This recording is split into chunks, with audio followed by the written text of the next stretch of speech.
Bonsoir, bienvenue. Donc nous allons entamer le débat sur le thème de la dette publique. Tout d'abord, je remercie nos deux intervenants, Bénédicte Dupont et Éric Bocquet. Alors je vais un peu les présenter. Éric Bocquet est maire de Marquilly et ancien sénateur. Lors de son mandat, il a été vice-président de la commission des finances. Il est un peu le spécialiste du fonctionnement de la finance mondialisée et aussi l'évasion fiscale. Donc Éric, tu es à l'origine de la médiatisation de ces sujets. Tu es aussi auteur de plusieurs ouvrages, dont Sans domicile fisc, La dette à perpète, qui sont disponibles justement à la vente sur la table à l'entrée. Donc au vu de ton important travail sur ce thème, que nous allons aborder aujourd'hui, il nous a semblé important que tu apportes tes connaissances à un éclairage particulier. Et Bénédicte Dupont, qui est responsable fédéral du PCF et membre du Conseil national du PCF aussi, et membre de la Commission économique nationale, qui présentera dans un second temps les propositions du PCF pour un budget plus juste, plus social et solidaire. Alors, première question, de quoi parle-t-on quand on évoque la dette publique ? Est-ce que cette situation est aussi grave qu'on le dit et est-ce qu'elle est aussi inextricable ? Bon. Bien, bonsoir à tous. Merci d'être venus pour parler de ce sujet, pas très affriolant a priori, mais tellement au cœur des débats. Et ce n'est pas nouveau, puisque à chaque débat budgétaire, on nous ressort cet argument de la dette publique qu'il faut absolument réduire, sinon c'est la catastrophe, etc. Juste quelques rappels historiques. Le dernier budget à l'équilibre de la France, c'est 1974. Et cette année-là, on avait même fait un excédent de 0,2%. Et depuis, la France vote un budget en déséquilibre, en déficit, chaque année. Encore cette année, ça sera le cas, avec les conséquences que l'on sait, mais j'y reviendrai. Alors, ce débat sur la dette publique, il sert, à mon avis, c'est un outil politique pour justifier auprès de l'opinion, auprès des gens, la nécessité de réduire la dépense publique, de reculer l'âge de la retraite, de fermer des lits d'hôpitaux, de supprimer des postes d'enseignants. Enfin bref, l'austérité se justifie dans les discours libéraux réguliers par la dette, l'existence de la dette. Alors, il y a d'abord plusieurs éléments à dire sur le discours. Il y a un discours de la dette. Discours anxiogène d'abord, et ensuite discours culpabilisateur. Alors là, je vais vous casser le moral d'emblée. Vous êtes prêts ? Voilà, vous avez ici, alors j'aurais voulu le faire sur le grand écran, mais ça sera suffisamment clair, vous voyez. Vous avez ici le compteur de la dette. À l'heure où nous parlons, quand on aura débattu pendant une heure, la dette aura augmenté de pratiquement 10 millions d'euros. On n'a rien fait. Chaque seconde, c'est 2600 euros de dette en plus dans les caisses de l'État. Voilà. Donc vous avez ce compteur. Alors imaginez qu'on affiche ce compteur sur toutes les façades des mairies de France. Je pense qu'il y aurait suicide collectif ou consommation de Lexomil, de Temesta, enfin voilà. Tellement c'est angoissant. Mais c'est ça qu'on nous dit. Le discours sur la dette est absolument anxiogène. Anxiogène aussi parce qu'on nous dit la dette de la France est à aujourd'hui 107% du PIB, ce qui ne veut strictement rien dire.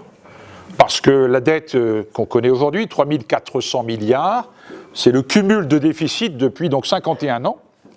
Et on rapporte ce total de 51 ans de déficit à la richesse d'une année. Le PIB de la France est 2800, 2900 milliards. Donc oui, cette dette rapportée au PIB de la France, ça fait 107, 110, voilà. Mais ça n'a aucun sens. Imaginez un ménage qui fait l'acquisition d'un logement pour 200 000 euros.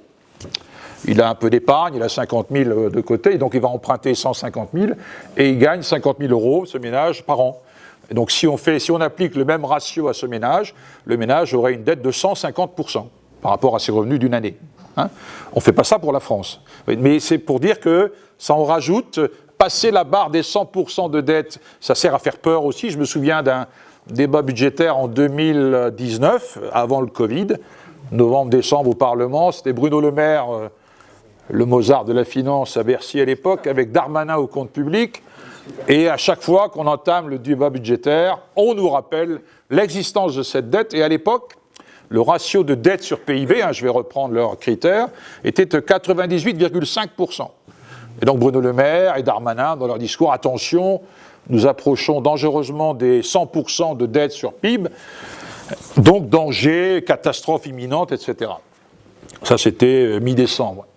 Et puis vous vous souvenez, 3 mois plus tard, le 17 mars, confinement, Macron appuie sur le bouton d'arrêt de l'économie marchande.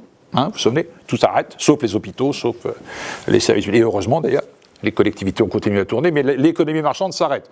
Et donc entre mars et juin, la dette est passée à 114, 115% en 6 mois. Et puis voilà.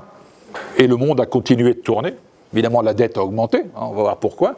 Mais ce discours anxiogène du mois de décembre a été explosé par l'expérience qu'on a vécue avec le confinement où l'économie s'arrête. Et il a fallu que la France continue de tourner. Donc on a emprunté. La dette a augmenté de 400 milliards en 6 mois. Et puis le monde tourne, quoi. Les marchés financiers se régalent. Ils se gavent de cette dette. J'y reviendrai ensuite. Donc discours très anxiogène également. Ensuite, dans le discours anxiogène, pour que ça passe auprès de l'opinion, des ménages, des gens, on explique que la dette d'un État, c'est comme la dette d'un ménage. Hein, que voilà, ceux qui ont emprunté pour acheter un véhicule, un logement, on en remboursé pendant 10 ans, 15 ans, 20 ans, intérêt et capital jusqu'au bout. Mais l'État, ça ne marche pas comme ça. En plus, l'État, lui, il ne rembourse pas ses emprunts, il emprunte de nouveau de l'argent pour rembourser les emprunts antérieurs. Ça s'appelle rouler sa dette. Vous ne pourrez pas faire ça, vous, hein, si vous allez voir votre banquier lundi. Hein, vous imaginez que vous ayez un petit découvert, ça peut arriver à tout le monde. Vous demandez un emprunt. Donc le directeur, vous savez ce qu'il va vous dire. Écoutez, vous avez un petit découvert, c'est embêtant. Comment voulez-vous que je vous prête, 8 000 euros, vous devez acheter un nouveau véhicule. Vous n'aurez pas d'emprunt. Mais nous, la France, emprunte sans problème, absolument sans problème auprès des marchés financiers. Chaque année, on arrive à financer largement la dette. Donc discours anxiogène et discours aussi, discours culpabilisateur. Hein, on entend ce que vous faites, c'est scandaleux. Vous endettez vos enfants, vos petits-enfants. Le bébé qui est né ce matin, il a une dette de 50 000 euros sur la tête. Il n'en sait rien. Il n'a pas sali de sa première couche que déjà il a une dette. À cause de qui? De ses parents, de ses grands-parents qui ont voulu les 35 heures, les congés payés, de ses arrière-grands-parents qui ont voulu les congés payés en 36, la Sécu, l'école gratuite, etc. C'est à cause de tout ça, nous dit-on, que la dette s'est creusée. Donc nous sommes tous responsables de cette dette, et donc on nous culpabilise. C'est de notre faute. D'ailleurs, j'ai découvert qu'en allemand, c'est assez curieux, oui, hein, en allemand, le mot dette et le mot faute, au sens moral, c'est le même mot, die Schulden. Hein, quand un Allemand présente des excuses, il dit Entschuldigen Sie mich, hein, Entschuldigen. Voilà, Schuld, c'est la faute et c'est la dette en allemand. À mon avis, c'est pas tout à fait par hasard, quoi. Hein, on est coupable d'être endetté. On vit au-dessus de nos moyens, c'est ça qu'on nous explique. La France vit au-dessus de ses moyens. 7e puissance économique du monde, sur 200 États dans le monde, hein, avec une richesse qui n'a plus de preuves à apporter.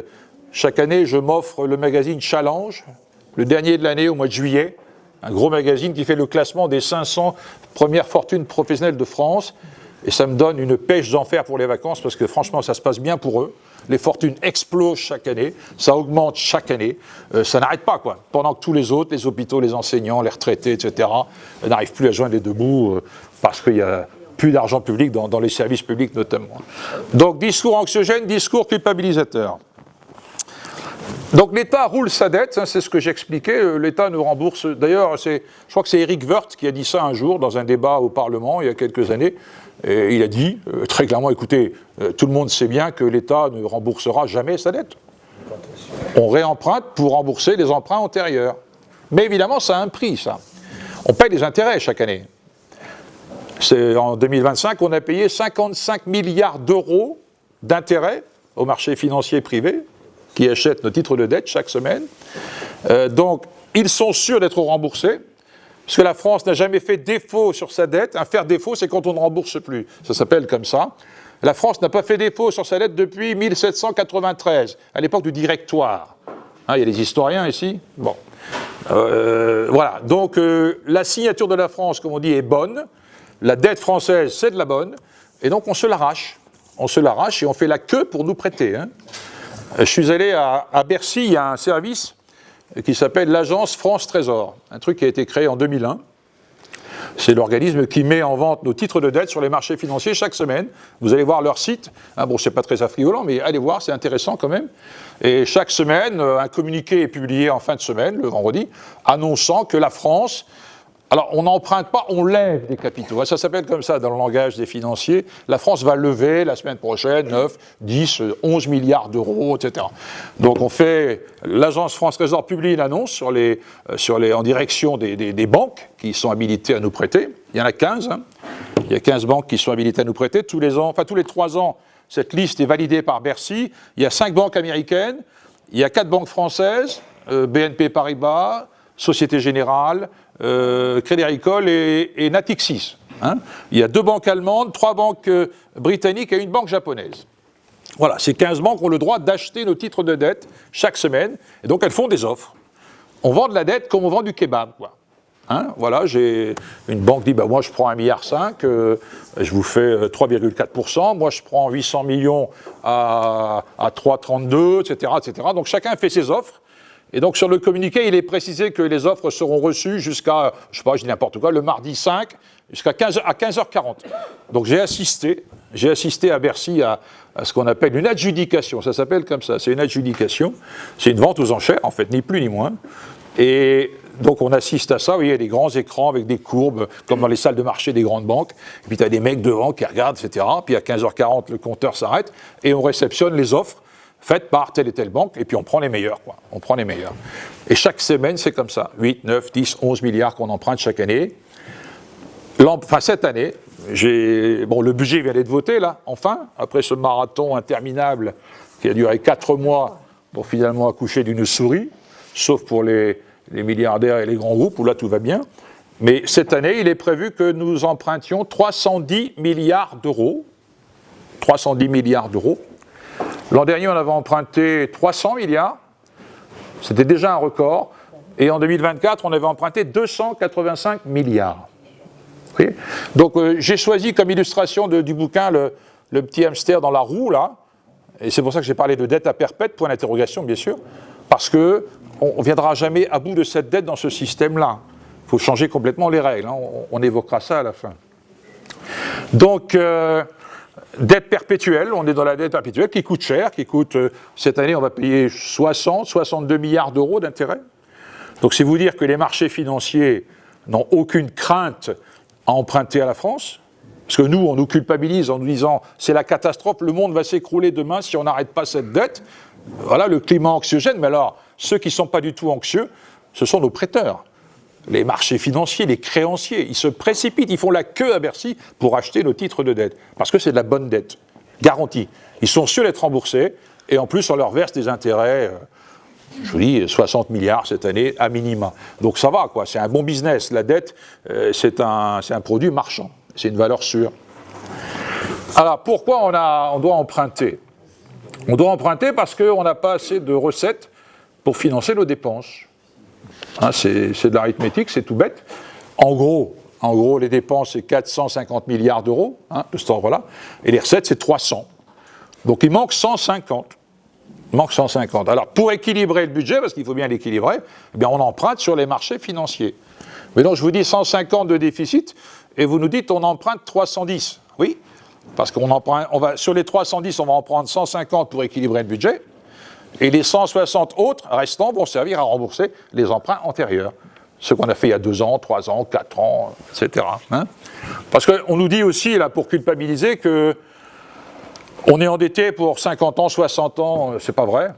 Vous regardez encore une fois sur le site de l'Agence France Trésor, la maturité de la dette, ça s'appelle comme ça, c'est le jargon des financiers. C'est-à-dire la durée de vie de notre dette. À supposer qu'on n'emprunte plus 1 euro à partir d'aujourd'hui, cette durée de vie est de 8 ans et 173 jours, grosso modo. Vous voyez ? C'est-à-dire que dans 8 ans et 173 jours, si on n'emprunte plus, on vient à bout de cette dette. Le problème, c'est qu'on réemprunte toujours. C'est ça le système. Mais on nous dit, attention, vous endettez vos enfants, vos petits-enfants, c'est un mensonge. C'est un autre mensonge pour impressionner les gens et convaincre l'opinion qu'il n'y a pas d'autre issue que de rembourser la dette et donc faire des efforts, serrer la ceinture, supprimer des postes, fermer des lits, etc. etc. Il y a toute une stratégie pour que l'opinion accepte ou au moins se résigne à l'idée qu'effectivement, il faut rembourser sa dette, quoi. C'est vrai pour un ménage, c'est vrai pour une entreprise, mais c'est pas vrai pour l'État. Mais le problème, c'est que c'est à nous qu'on présente la facture. Vous voyez ? Alors, je parlais des intérêts. Dans nos 3 400 milliards d'euros de dette, là, dedans, il y a les intérêts qu'on paye depuis des dizaines d'années, quoi. L'INSEE a fait un petit récapitulatif, là. Entre 2011 et 2022, on a payé 491 milliards d'euros d'intérêts. Ça vous dit ? C'est 1,5 fois de budget d'une année en France, quoi. Et l'INSEE a remonté jusqu'à 79, 1350 milliards d'euros d'intérêts qu'on a payés à nos prêteurs, aux marchés financiers qui achètent nos titres de dette. 1350 milliards d'euros. Donc vous voyez tout cet argent qui est parti au marché financier plutôt que d'aller dans les hôpitaux, les collectivités, les écoles, etc., enfin tous nos besoins. Autre chose qui participe de ce discours anxiogène, on parle toujours de la dette, oui, qui existe, arithmétiquement elle existe, pour les raisons que j'ai dites, mais en face il y a un actif. Hein, il y a de la dette, mais il y a de l'actif. Alors, c'est difficile d'évaluer l'actif du pays. Combien vaut le palais Bourbon, combien vaut le palais Luxembourg, combien représente la richesse des collectivités, on peut l'estimer. Mais l'INSEE a estimé que l'actif de la France, tout cela confondu, est de l'ordre de 15 000 milliards d'euros.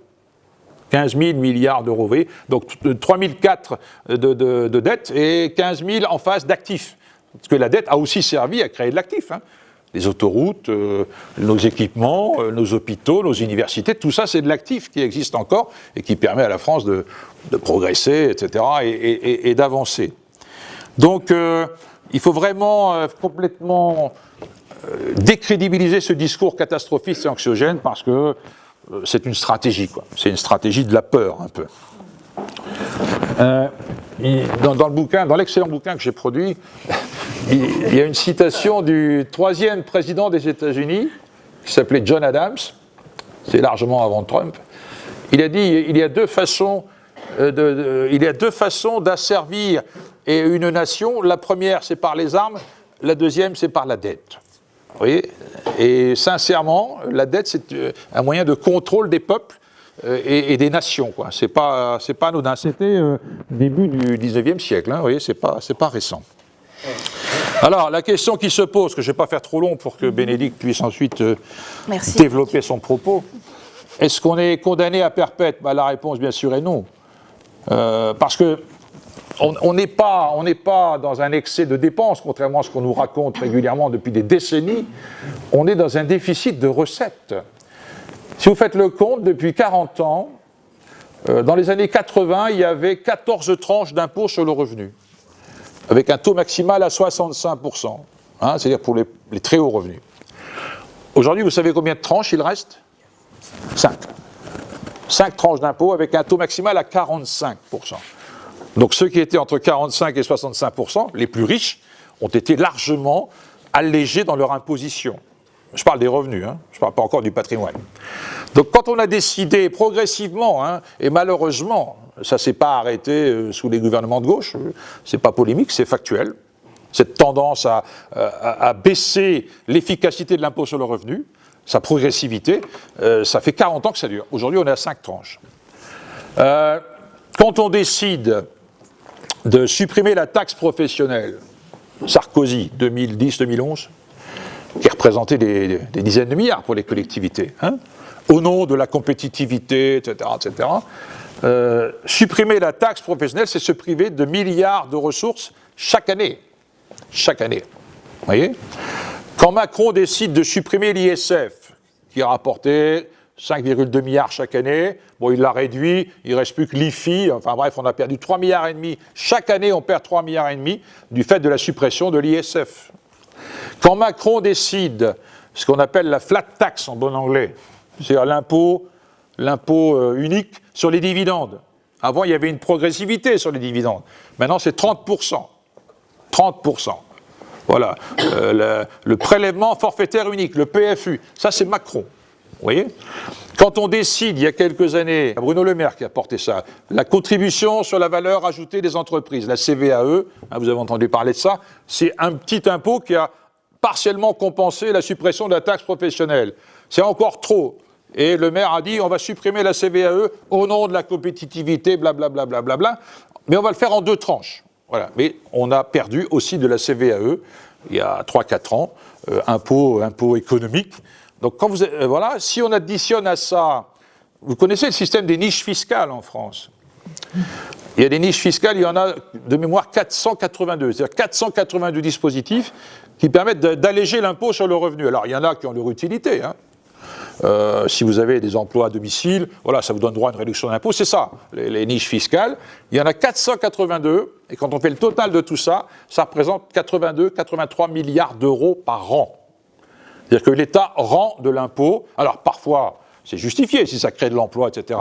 Mais il y a quelques niches qui sont largement à examiner, à regarder de près, parce que au point de vue de l'efficacité, c'est nul. Si vous prenez le crédit d'impôt recherche, qui coûte 6-7 milliards par an. Hein. Ça, c'est les grandes entreprises. Hein. Sanofi en a perçu.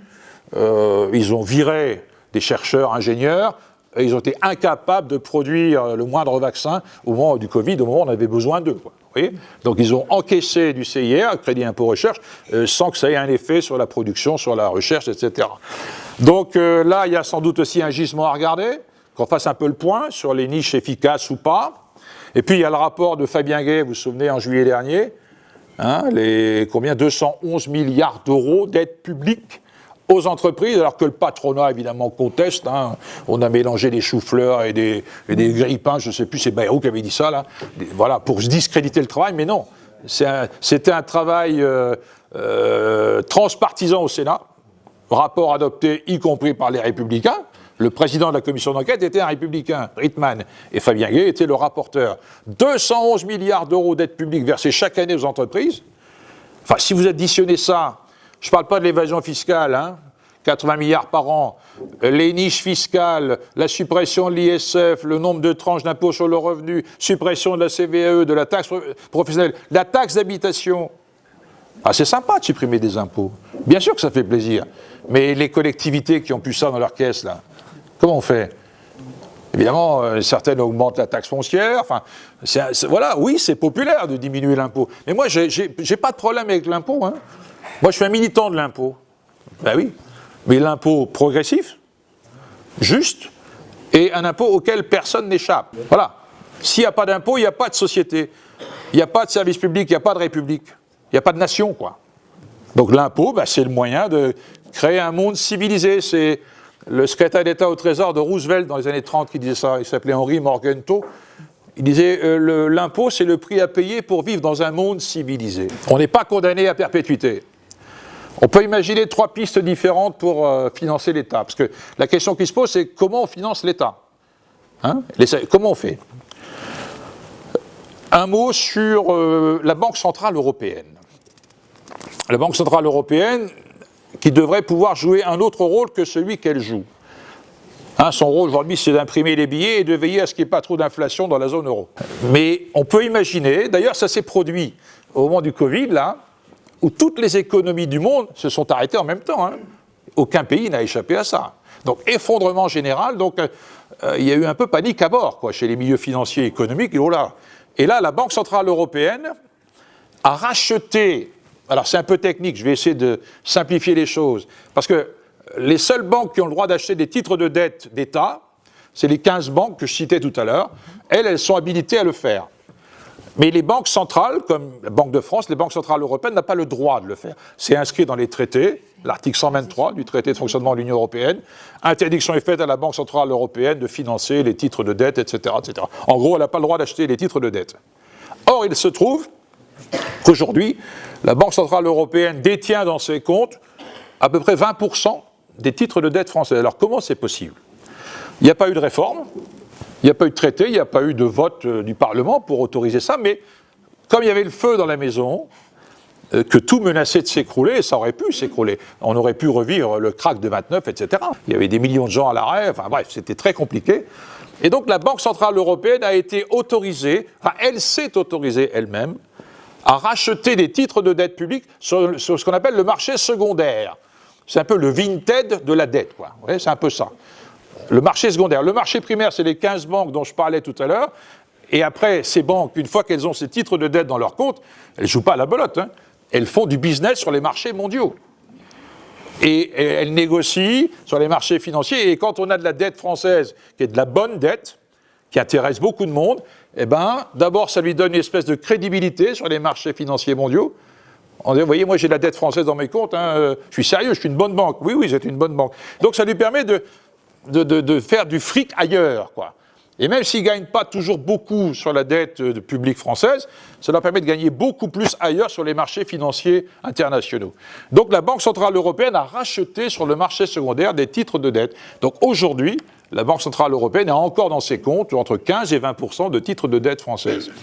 Alors je dis ça parce que, est-ce qu'on ne pourrait pas imaginer, alors ça ne se fait pas comme ça, hein, et c'est un débat européen qu'il faut mener, mais est-ce qu'on ne pourrait pas changer le mandat de la Banque Centrale Européenne en l'autorisant à financer directement les États à 0%. C'est ce qui se passait en France. Les 30 Glorieuses, on va parler des boomers, là, dont je suis. 30 Glorieuses, 45, le CNR, nationalisation de la Banque de France. Et ce n'est pas un gadget, c'est un outil pour relancer la France, quoi. Et pendant 30 ans, c'est la Banque de France qui a financé l'État français, non pas sous forme d'emprunt, mais sous forme d'avance. La Banque de France collectait l'épargne des Français, elle la gérait avec des banques partenaires, ça s'appelait le circuit du trésor. Hein, la Banque de France collectait l'épargne et elle faisait des avances à l'État français, ce qui a permis à la France de se relever, quoi, refaire l'industrie, les autoroutes, les trains, le téléphone, le paquebot France, les caravelles, enfin tout ce qui a fait qu'on a, pendant 30 ans, connu une croissance à 4-5%. Donc la Banque de France avait le droit, dans ces années-là, de le faire. Et puis un peu à la fois, les grands décideurs mondiaux, y compris les décideurs français, ont dit « Bon, c'est pas terrible que la Banque de France finance l'État, ça génère de l'inflation, blablabla. Il faut maintenant que la France se finance sur les marchés financiers comme un particulier ou une entreprise. » Alors ça ne s'est pas fait brutalement, mais au tournant des années 70-80, il y a eu cette évolution idéologique. Et donc depuis ce temps-là, quand on a décidé que la France allait se financer sur les marchés financiers privés, on a mis le doigt dans l'engrenage, quoi. Et on a mis le droit sur l'emprise des financiers sur les États. Donc, je pose la question, la Banque Centrale Européenne pourrait avoir ce rôle de financer l'État français et les États européens à 0%. C'est un choix politique. La Réserve fédérale américaine le fait. Hein. Deuxième chose, j'ai regardé les chiffres de l'épargne des Français. Alors, l'épargne des Français, c'est tout. Hein. C'est ce qu'on a sur les comptes courants, c'est les livrets A, LDD, assurance vie, machin, truc, tout ce qui est notre épargne. Alors, ça ne veut pas dire qu'on est tous des milliardaires. Hein. Enfin, s'il y en a dans la salle, levez la main, mais je ne pense pas. Je ne pense pas. Alors là, j'ai le chiffre de 2023, qui est déjà caduc. À l'époque, c'était 6 111 milliards d'euros, 2 fois la dette. Et on est à 6 400 aujourd'hui. Ça augmente encore, hein. On entend beaucoup dire, les Français épargnent beaucoup. Ils épargnent beaucoup parce que la peur du lendemain, donc on met de côté au cas où. Voilà. On est à 6 400 milliards d'épargne aujourd'hui. Vous voyez ? C'est-à-dire qu'on épargne 2 fois la dette. Alors je ne suis pas en train de dire qu'on va spolier et vider les livrets A de tout le monde, hein, mais ça donne de l'assise quand même. Est-ce qu'on ne pourrait pas imaginer, comme autrefois, au siècle passé, les bons du Trésor, vous vous souvenez de cette époque-là ? C'est-à-dire qu'on pouvait financer l'État, on pouvait financer la dette en achetant des bons du Trésor. Pourquoi on ne pourrait pas imaginer ça pour se défaire de l'emprise de ces marchés financiers qui n'ont qu'un souci, c'est remplir leurs coffres et pas le développement de l'humanité et de la société, hein, c'est pas ça leur sujet. On a besoin de combattre les inégalités, le logement, on ne s'en sort pas du logement. Là. Dans la métropole européenne de Lille, on en a parlé, si bien tu te souviens, l'état du logement dans cette métropole, pour un logement disponible, il y a 7,7 demandes. Ouais. 60 000 demandes dans la métropole lilloise, c'est ça, hein, en attente d'être satisfaites. Et voilà, il n'y a pas des besoins là. Et ça ne ferait pas du bien de construire des logements, des centaines de milliers de logements chaque année, d'abord pour loger les gens, pour faire du bien aux entreprises, et on ne pourrait pas financer ça avec un grand emprunt de 100 milliards, 200 milliards, 300 milliards, garanti par l'État. Ça aurait de la gueule, ça, non ? Moi, j'aimerais bien financer ça. Les hôpitaux, enfin, vous voyez, ce dont on a besoin. Voilà, alors après, dernière chose, je termine par une lapalissade. Plus de dettes, ça veut dire un budget à l'équilibre. Ils ont organisé le déficit de l'État, en prenant les décisions que j'ai dites suppression des impôts, etc. Je ne reviens pas sur l'inventaire que j'ai fait tout à l'heure. Ils ont organisé la dépendance financière de l'État pour mieux le maîtriser et les mettre dans les pattes des marchés financiers. Mais il faut voter un budget à l'équilibre. Alors, ça ne va pas se faire d'un seul coup. Eux, ils ont mis 40 ans à démanteler fiscalement l'État. Mais pourquoi on ne pourrait pas reconquérir tout ce qui a été liquidé, là, les tranches d'impôts? Évidemment, ça va faire hurler les hauts patrimoines, les riches. Eux, ça les fait toujours hurler. C'est toujours trop l'impôt pour eux. On ne peut pas regarder un peu du côté de l'évasion fiscale. Alors, ils récupèrent 10-12 milliards par an, ils sont contents, ils se tapent sur le ventre. Il y en a 80 qui se barrent chaque année ailleurs. On s'attaque à ça ou pas? Et tout ça permettrait d'avoir un budget à l'équilibre. Et on emprunte seulement pour créer de la richesse, pour faire du logement, pour faire une belle société, quoi. Mais il faut reconquérir la souveraineté fiscale et budgétaire de l'État, au nom de l'intérêt général.